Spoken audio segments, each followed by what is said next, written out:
back to the Esports Report's 5K coverage. Puckett, Mr. X in New York City. We're here. We are in the city. We are in the office, and thank God. We are in the state we live in. Allergies suck, man. How bad are your allergies? I was just going to lunch with my lady, and my nose exploded. Just is the fountain of snot, and then my eyes turned bright red, and I started crying. That's not good. Yeah, pollen is. It's not a good way to go out to lunch. It's not fun. I was like, it's beautiful outside, and I'm going to stay indoors and talk about video games all day, and I'm happy about it. But there's nothing wrong with that. There's absolutely nothing wrong with you staying inside and watching either. Now, if you do get some stuff from your parents, remember, we got chat available on mobile. So go to the park, act like you're going to run around, lay down, pull out your cell phone. Or just ask your parents, are you going to run around and do any physical activities today? If they say no, just be like, I'm not doing it either. Whoa, challenge your dad. Push-up contest. See, my dad's big. If I made that challenge, he just will lay there, and I will have no contest. Yeah, I think you could win that one. No, yeah, easily. He would do anything not to do physical activities. Zach Mazzata, who used to work for MLG, his dad was a physical trainer, and he was the opposite. My brother is one of those your guys. Dad would make you look real bad. My brother is one of those like personal trainer, like I go to CrossFit just to tell everybody I go to CrossFit type of people. It's like the worst. How CrossFit is he? He's like really CrossFit. Like he does CrossFit every day. He wears stuff that says CrossFit on it. He tells me that I am not good as a person because I don't go to CrossFit. I will tell you, I'm a very good person. I just don't want to go throw tree logs around. I don't want to go. They run around parking lots, Puckett. These CrossFit people are so ridiculous. Oh, let's make a workout. Let's run around the parking lot, grab a bunch of stuff, throw it around. They're going to find all these people dead. Sir. Yeah, that's weird. I like to stay inside and hide under blankets and eat food. No, yeah, I'm much more of a fan of that. It's like, why would I go out and throw around tree logs when I can watch people play video games or play video games myself and then order food? Absolutely. There's no reason why you would not want to do that. It doesn't make a lick of sense. Right now, it looks like all of our players are in between matches. Yep. Currently waiting on the fourth member of FaZe today. Looks like they got Slasher, Hook, and Sensor all in the lobby. And we got Moose and Gunch coming in. Now, TCM, how long is it before they add Mad Cat to their online tournament lineup? It'll be once they get back from Gfinity. Okay. I think one of those players will mysteriously not make the trip back from Gfinity, and Mad Cat will be coming to the house to live with them. Which is amazing, because Mad Cat, I think, is top 5 funniest players. Mad Cat is one of the funniest people in Call of Duty Esports. Yeah. Oh, Mad Cat. He's like a European version of Killa, I would say. It's where this came from. Right. If you have dualies, they're trademarked by Mad Cat. Definitely, the Mad Cat duels. I mean, he's done some amazing stuff in his Call of Duty career. He fell on a stage at COD Champs. Yes. He originated the Mad Cat dualies. He screams incoherently. Incoherently. All the time. I mean, he's a phenomenal player. And he can threaten you at any moment, and you might not understand what he's trying to say to you. When I was in Europe for the EU regionals, me and Swanee kept messing with Mad Cat that like Epsilon was going to drop him for Pac-Man. And he would get so offended, he would just scream at me. Pac-Man! Yeah, like... The Mad Cat anger towards Pac-Man was hilarious. I was highly entertained. Swanee, by the way, if you ever have a joke, Swanee is your guy. He will stay by the way, with the joke for months if you need him to. Swan casted the finals of ESWC Day. Was it fantastic? It was great. I didn't watch any of it. I'm not going to lie. I slept through all of it. What did I miss? You missed Optic Gaming. They dominated the first map. It was like 250 to 100. They win game 2. Denial started to make a comeback. I think it was 5-2 or 5-3. Denial makes a comeback all the way to 5-5. And then the last round, they kind of like pissed it away. They just kind of, everybody just flooded one guy and they all got killed. And then game 3, they were down in uplink on comeback. It was, I think it was like 10-3. Okay. And they make the comeback all the way. They force the CTF. They go up in the CTF 3-1, and then they let Optic just score 3 uncontested flags, and Optic wins. Would have been awesome to see game 5. How is this Optic with Enable instead of Karma? They're not as strong. Not as strong. They look really good. They look really good. Krim looks like a completely different player. He looks like chubbier hands Krim 6, who's just dominating the game. Chubbier hands. And how chubby are his mandibles? I don't know. We're gonna have to inspect that. You have to measure them. Pretty sure these are not your mandibles, by the way. I'm not even gonna pretend like I know where they are. It's your jaw. Those are your vegetables. We watched a lot of fights last night. And, listen, we're educating people. Not only can you watch video games, you can get educated. We can educate you. You may be incorrect, but you will get educated. You might not get into honors anatomy and physiology, but you will get into science class. Even Enable said he's been in like a little bit of a slump. Not feeling it? Yeah, with Karma, they've looked ridiculous. So it'll be interesting to see. They go to Gfinity with Enable again. Right. It'll be interesting to see this how they do there. This is the real test. You got 16 teams there. Right. TR. We saw them put on an incredible performance at COD Champs. Yes. They announced they're breaking up, unable to get into the Pro League. What were your thoughts on TR as a team this weekend? I mean, they looked pretty good. I mean, they lost a really close game to Denial. I mean, they had a chance to win that. I mean, do I think their new teams will be better? I think Prophecy will be pretty good. I think Prophecy has a chance to be really good with Aqua, Nagafen, Aches, and Apathy. That's a team that I'm excited to see this weekend coming up as well. Yeah. Nagafen and Aqua. Two really freaking good players. They're not going to have a lot of practice time, though. Yeah, but do you think they need it? Honest. Every team is in such flux right now, I really don't think. When you talk to TR, though, one of the things that they prided themselves on were the amount of time they put into this game as a team. So I am with you. Maybe that is going to become a big issue. Now, we just jumped lobbies because the FaZe match looked like it was going to take forever. We're now inside Rise Nation versus Vexx. We'll try and get back into the FaZe match as soon as they're ready. So I saw this Vexx team, I think it was 2 weekends ago, and they looked extremely good. They were upsetting some people. I believe they got like crap done in the hardpoint, but then after that, they started to play really good. I would look out for Fast in this series. Fast, really? And what do you like about his play? Just really aggressive. I was gonna say really fast, but that would just sound like really like just redundant and stupid. Fast plays very fast. Fast is a very fast player. Faster than most fast players play. He's gonna be extremely aggressive. That's what was really good about him. I think when we watched him, he was like 40 and 40 or something like that, with like a ton of just captures and just tons of stuff on the hill, and I believe it was actually this map as well. All right, so we're going into retreat hardpoint right now, guys. This is going to be a round of 16 match. We've already gone through the first 2 rounds. Started with 64 teams today. First place about 1,880 bucks. Second place 9,040 bucks. So not bad. Pretty big day in the 5K. And we're going to be jumping right into map number 1 as we go on board with the Vexx boys. I want to see this fast man that you're talking about, Matthew. I'm going to try and show you. And he's going with the SMG. What's the loadout for retreat?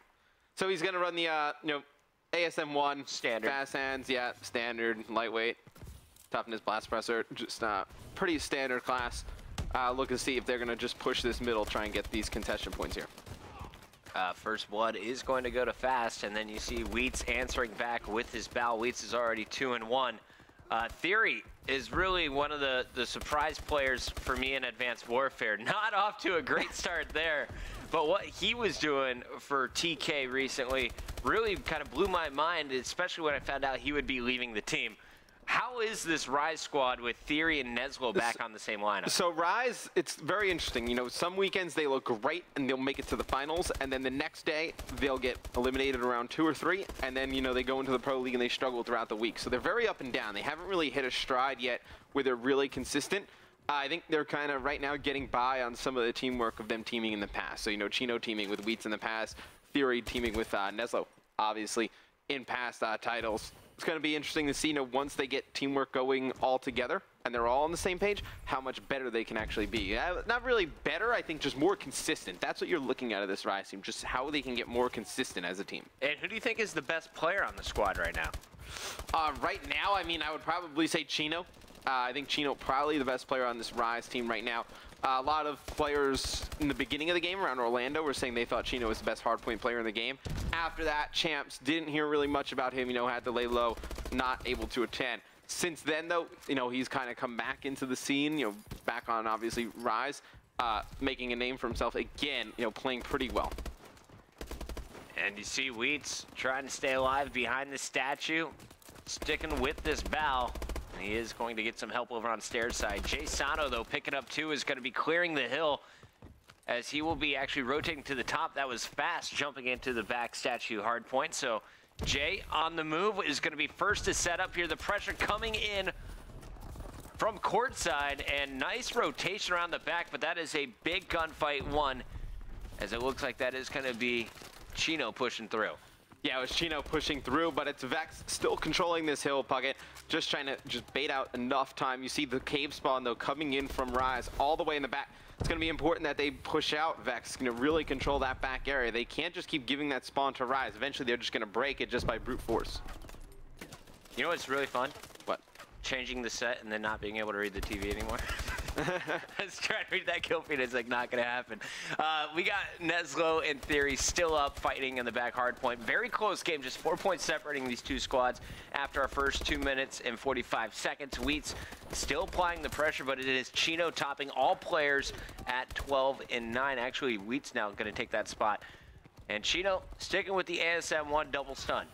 Yeah, Chino, that's going to be his pretty much primary loadout for this entire game. I want to get on board, though, with Fast right here from Vexx. Going to be getting on that rotation. And we've seen so much of Rise, but Vexx in control of this game. You usually don't see that. We've seen Rise do a nice job slaying in all of the hills, but it's Vexx controlling the pace of the game right now. I definitely, I wouldn't have said this would be like a match to look out for as an upset, but I definitely think this match will be a lot closer than people expect.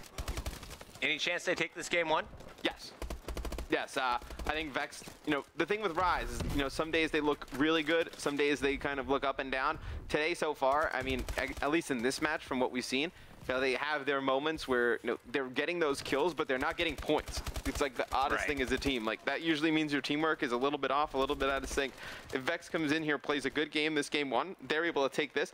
Very talented in S&D would look for them to, if this is still a best of 3, close the series out right there. Now, Prophet was -2 before it rotated to this bar hard point. He just tied up at 15 and 15. Had a nice 3-piece that really got them a large chunk of the time down low. Chino's going to milk the starting seconds here at the top attic, and it looks like we're going to see his teammates all set up behind Statue in the back, just making sure that his flank is not going to be attacked. Nice setup by Rise so far, and Chino really is the man you want taking on the brunt of this assault. Yeah, he's going to pick up 2 kills in the hill, big kills right there for Chino, and you see it's going to be the Vexx team spawning all the way down here on that low side. We'll go on board with Rex, see if he can make a play here in the back, trying to break that. He's not going to be able to get through.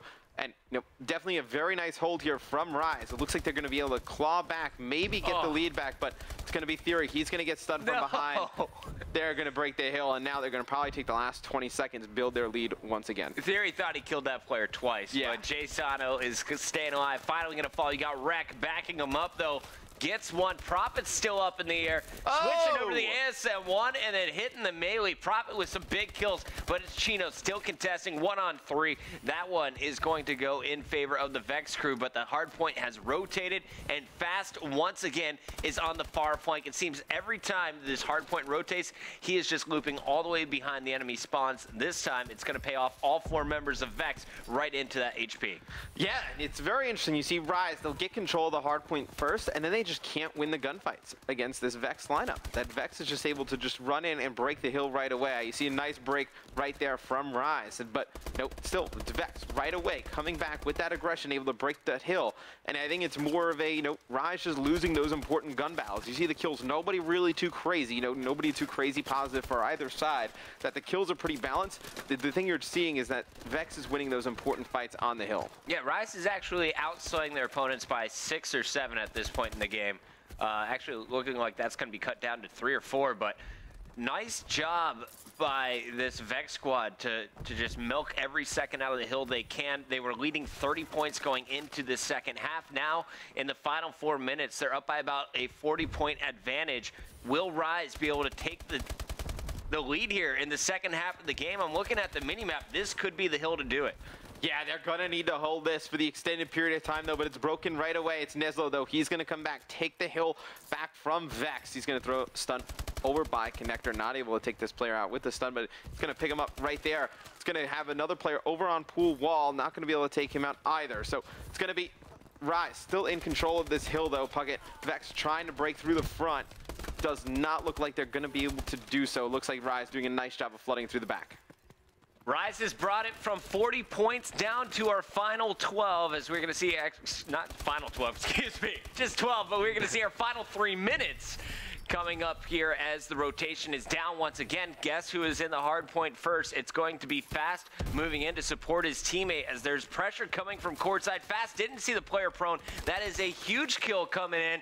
3 straight kills for Rise. Rec answers back with 1, but just like that, the hill has flipped, and it's going to be Rise with initial control. Chino fighting for dominance. So Chino's in there in the hill, and he's doing a nice job just contesting it. Nobody else from Rise pushes in to help him. There's 2 players that pushed in from Vexx, and because of that, they're able to break it right away. That's a big blunder, big mishap from Rise right there. They needed to flood this hill, get control of it before playing for those spawns. They ended up playing for there? They were trying to play for that back spawn yet again. And, you know, they ended up losing those gunfights, and they ended up losing the hill because of it. And now it looks like they're just going to, at the most, split time here with Vexx. And they can't afford to just keep doing that. That's what they've done in the last, 2 or 3 hills. They haven't made any time up. It's usually been the same amount of lead because they've just been splitting times on these hills. 40 points again, separate these 2 squads. Everything looking good for Vexx. The question is, can they hold on? Theory with the 2-piece. Chino picks up a 3rd. And it's going to be Neslo rotating now with Chino. First one into the bar. Will they be able to tie things up? Minute 50 still to go. Rise looking set up very strong here as Theory is going to catch 1 player on the flank. 3 surging forward though, and he has his back turned to him. Going to be taken down. Fast again, breaking the hill. It's a very odd play by Theory. He turns the complete wrong way. I mean, you see your teammates flooding from the side you're looking at. Clearly, the opponents are not coming from that way as well. Is that a bad call out? What was going down? It's either a bad call out or just, to be honest, just not really paying attention to your minimap. I mean, when I first started playing Call of Duty, it's actually kind of funny. It was here when it was like a GB play versus pros, and it was with Embos, basically a few of the local guys here. Yep. And the first thing they gave me as a word of advice was play off your minimap. That you kind of always want to just be focused on your minimap, where to go off spawn, just basing it off of what you see on your minimap. Right there, Theory just seems like he got a little lost in the moment. Maybe the game moving a little bit too fast from in that moment in time, and looking the wrong way, that gets taken out from behind. That could have been the game changer too. Oh yeah, absolutely. Like you look at your scoreboard now, it's basically out of reach, and now it is going to be mathematically, not yet, nearing it though. Impossible for Rise Nation. They need to play this perfectly. Yeah, they need to win those gunfights over on pool wall. You see how far Neslo has spawned away. He's going to be coming in. There's the contest. Yep. 2 more seconds of contest, and this is done. Yep. Neslo going to lose that fight. Jsano and Prophet able to hold this one up top, doing a nice job locking down this final hill. And I don't know if this is I would say it's an upset, obviously, because not a lot of people don't know who this Vexx team is. But I know the last few weekends I've been seeing them play in the 5K. They looked very good. Would not be shocked if they ended up taking this series, or at least it goes the distance. I'll be honest, this is my first time ever casting these 4 players. Fast, Rec, Prophet, and Jsano. And you saw Jsano with the 3-piece in the final hard point. Pretty solid stuff here as they're going to take retreat. It looked like that should have been Rise at the half. We talked about the scores going into the 5-minute mark. Rise was out slaying, not by a whole lot, but they had control of the kill column. Where did Vexx just outperform Rise in this game? They just won the important gunfights. Rise was able to win, most of their engagements. Is everybody? So this is interesting. Everybody goes positive for Rise, and they end up losing the game 234 to 107. Yeah, 3 players going negative, Prophet going +1. On the other side, only 1 player with above a 1.0 KD. The captures, though, and the defends definitely playing in favor of that Vexx crew. The Vexx they did a great job winning the gunfights on the hill and then to get control of the hill. And then after that, Rise, I mean, they won gunfights on rotation. They won kind of contention battles. There's 4 people in the hill. They won some of those, but then they never get control of the hill, and that's how you end up with. No, they look like they're making a comeback, but then all of those hills ended up being where they pretty much split the time on it. Well, so then you never got your time back. In theory, this is supposed to be just a best of 3. We'll find out, is Search and Destroy coming up next and extending this to a best of 5, or will we see Rise fighting with their back against the wall in a short matchup? Guys, game 2 coming up next. Don't go anywhere. Shout out to everyone in the chat. We got Superfly Shout out to everybody in the chat. Kunka Duck, Murder, Paragon, Ruckus, Noisy Boy, and more. There's we'll be right back. Murdering people in the chat. Yeah, with their guns and stuff, violently.